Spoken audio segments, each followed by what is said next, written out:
appreciate it. With me right now, Farai Chadaya. She's a journalist and author. Angela Rye is a former executive director of the Congressional Black Caucus. John Avlon is the editor-in-chief at the Daily Beast. And Amanda Carpenter is a former communications director for Ted Cruz. Guys, great to see you. No shortage of things we need to get to first. Amanda, let me just start with a simple thing. John Dowd, the attorney for President Trump, who's focused in handling the Russia inquiry, the Russia probe. Why is he writing about this? I don't think there's any doubt what is going on is that every arm of the White House, whether it's Steve Bannon, Donald Trump, or his lawyers, is really trying to stoke racial tensions in America. What does Donald Trump do when he gets into political trouble? He goes to the bottom of the gutter and drags people down and makes people fight on those terms. Revisit the Bannon interview last night. He says, "I love it when they talk about racism. Bring on the revolution." They have a deliberate strategy to make white people scared that they are going to lose their culture in America. Donald Trump and Steve Bannon love it when they see the Proud Boys fighting for Trump in the streets with Antifa, because in that political dynamic, there is no room for moderation. He is forcing people to pick a side. And I am telling you, until there's leadership, I don't know, a Republican or Democrat that provides a better sort of middle way and a safe place for people to land. That's what we're going to see in many more cities as we go forward in these elections, because that's what Donald Trump wants. John, why are people comparing George Washington and Robert E. Lee? What is this about? They shouldn't. It's an idiotic comparison, but I think it scratches an itch that we've seen a lot throughout American history, and even, in fact, just to nerd out on history for a second, during the Civil War, Confederates tried to claim Washington as one of their own.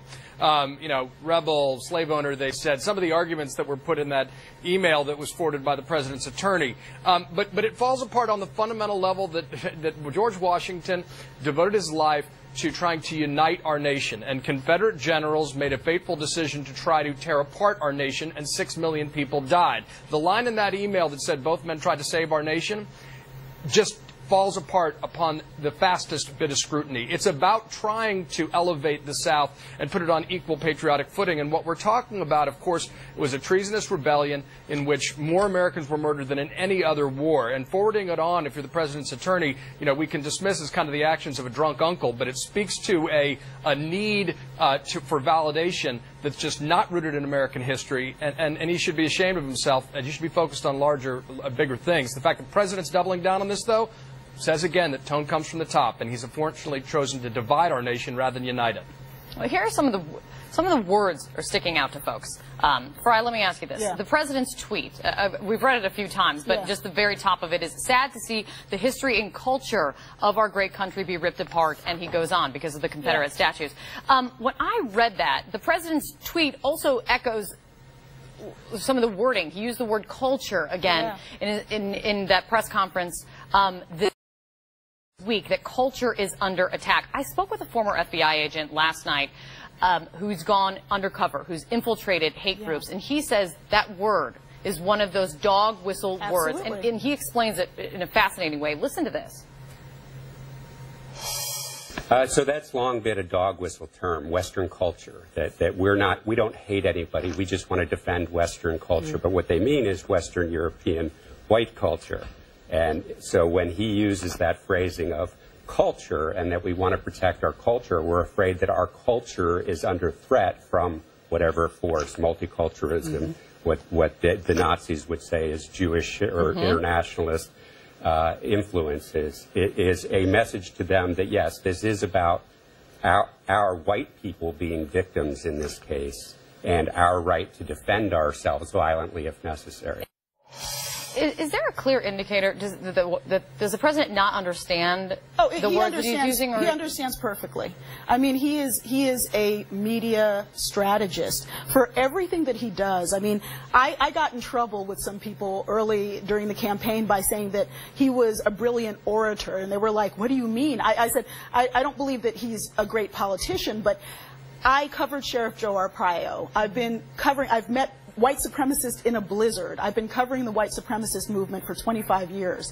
He hit the nail on the head. He knows how to deliver both in dog whistle and in, straight ahead racial terms. Now, here's the thing. my family, for example, dates back to the mid-1700s in America.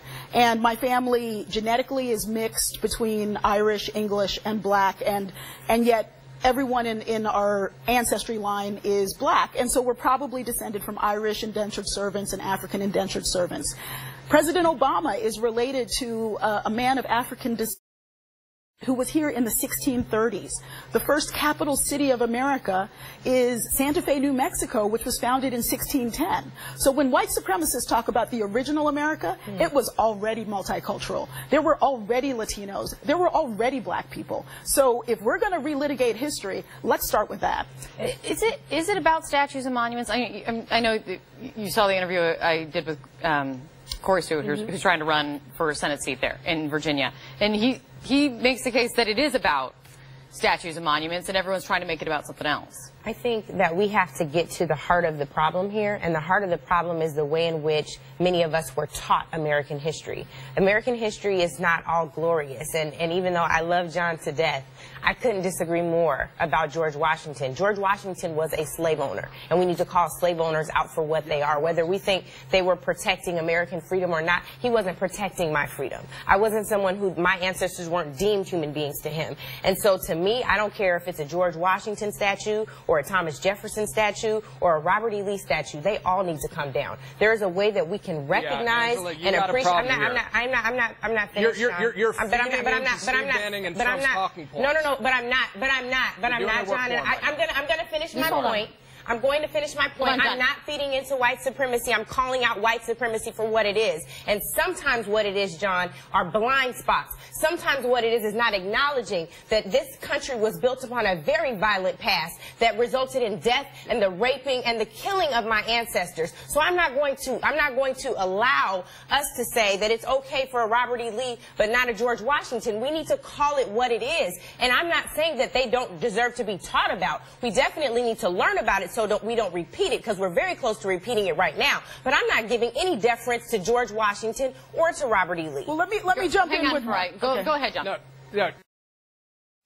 Yeah, look, we got to be real careful here, because what we're doing here is polarizing the conversation exactly in the direction that Donald Trump wants, Angela. Yep. We can, obviously, the Founding Fathers were slave owners, but the larger point is that the perspective is key in American politics, and while George Washington released his slaves upon his deathbed, which was definitely too late and cold comfort for everybody, and slavery is the original sin in our country that we've been dealing with fitfully and unsuccessfully for a long time, and need to confront more correctly. If you all of a sudden buy into exactly the slippery slope argument that Donald Trump is presenting, I don't. That the Founding Fathers are the moral equivalent of Confederate generals, that's leading to a place in the country that is. I believe you just did, Angela. You know, I didn't. I love you I didn't. I don't think you liked what I said. I'm pretty sure that's just what you said. It's not. Can I throw one more thing in here? In my house, I have a portrait of George Washington and family. And in that portrait is a man named William Lee. And he is a black man who worked with George Washington. He is depicted in the painting Washington Crossing the Delaware.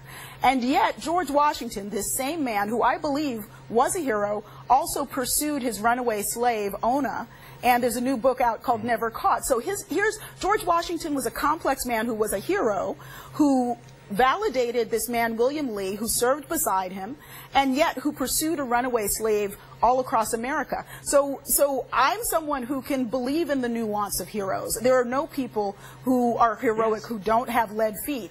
So I'm perhaps triangulating between both of you. But I am obsessed with history. Let's just dig into this. Let's at least know our history. I don't think George Washington is a Robert E. Lee, and I don't think that President Trump knows anything about history. He's simply using it as a blunt instrument for talking points to please white supremacists. You know, that's what I believe. This is fascinating. This is also an important conversation. If you guys would stick around with me, I want to continue. We've got more to discuss. Amanda, stick around with me as well. We are, though, I want to give you an update. We are continuing to follow breaking news overseas. A van plowing in